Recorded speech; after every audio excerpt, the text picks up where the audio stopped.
કે મને કે નિર્મલદાન તમે પ્રમુખ સ્વામી મહારાજના ગુણલા ગાઓ છો, બીજી બધા કોઈ જગ્યાએ જઈને આવા સ્પેશિયલ ગુણલાલ નથી ગાતા અને માત્ર પ્રમુખ સ્વામી મહારાજના ગુણલા ગાઓ છો, એનું પાછળનું કારણ શું?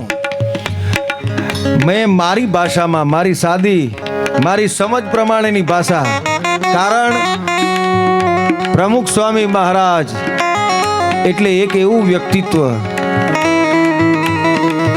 કે જે માત્ર ગુજરાતમાં, માત્ર ભારતમાં નહીં, વિશ્વના જેટલા દેશ છે ને બધી જ જગ્યાએ BAPS ના નામનો ઝંડો અત્યારે ફરકાઈ રહ્યો છે મારેલા. એક પણ દેશ એવો બાકી નથી કે જ્યાં BAPS સ્વામિનારાયણ સંપ્રદાય, અને હું તમને ખાસ કહું, કોઈના વખાણ કરવા માટે નહીં, પણ અનેકની જન્મ જયંતિ ઉજવાતી મેં જોઈ છે.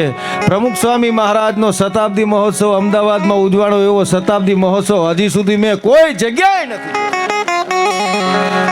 અને તાલી તો હવે પાડો કે હવા મહિનો ચાલ્યોમાં 1,25,00,000 માણસો વિશ્વના તમામ દેશોની અંદરથી આવ્યા છે. મારા એક દેશ બાકી નથી, એક દેશ બાકી નથી. તેમ છતાંય 1,25,00,000 માણસો આવ્યા, તેમ છતાંય સવા મહિનો આ કાર્યક્રમ ચાલ્યો, તેમ છતાંય એ 7 દરવાજાની અંદરથી જેણે પ્રવેશ કર્યો એને કોઈ તમાકુ નથી ખાધી, મસાલો નથી ખાતો, બીડી નથી પીધી, જેટલા કલાક.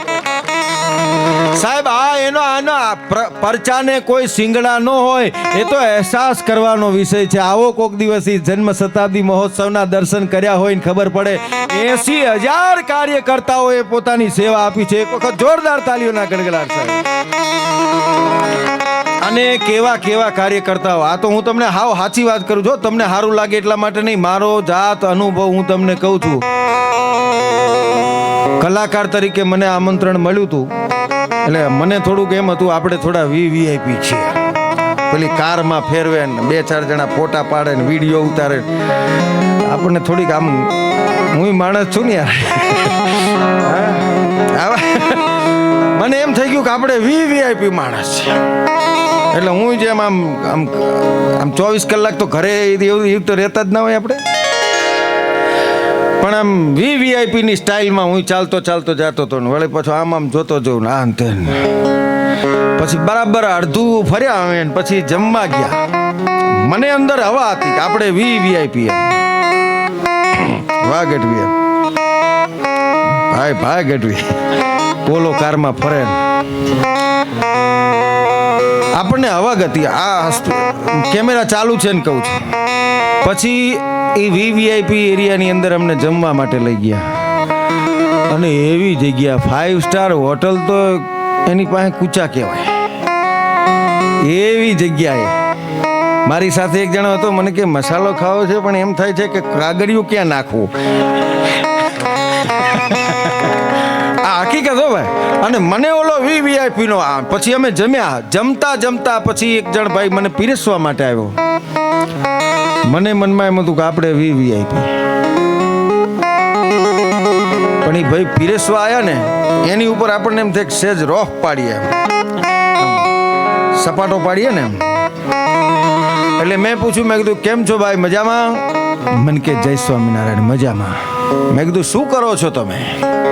મને એમ કે હમણાં કંઈક કહેશે કે ફલાણું નોકરી કરું. પછી હું કહીશ કે હું ગુજરાત રાજ્યનો સમર્થ લોક સાહિત્ય કલાકાર છું. આપણી આવી તૈયારી અંદરથી ઓલી હવા. એટલે મેં કીધું તમે શું કરો છો? પછી એણે મને કીધું, મને કે લંડનના હિથ્રો એરપોર્ટ ઉપર હું પાયલોટ છું. મને અને જે મારી હવા નીકળી હો ભાઈ, પાયલોટ પીરસવા આવતા હતા મારા વાલા, પાયલોટ પીરસવા આવતા હતા. આ બીજું કાંઈ નહીં, પ્રમુખ સ્વામી મહારાજની કૃપા હતી. પછી જમીન બહાર નીકળ્યા પછી ઓલો પોલો કાર વાળો મને કે ચાલો બેસી જાઓ. મેં કીધું હવે હું હાલીને આવતો રહ્યો, ઓલો તારો બાપ પાયલોટ પીરસે. પાયલોટ ખરેખર. અને એથી ડીશો પણ લઈ લેતા હતા સાહેબ. જે સેવા. ફરી એક વખત મારા રાજીપા માટે બધા સ્વયંસેવકો માટે જોરદાર તાલીઓના ગડગડાટ થાય.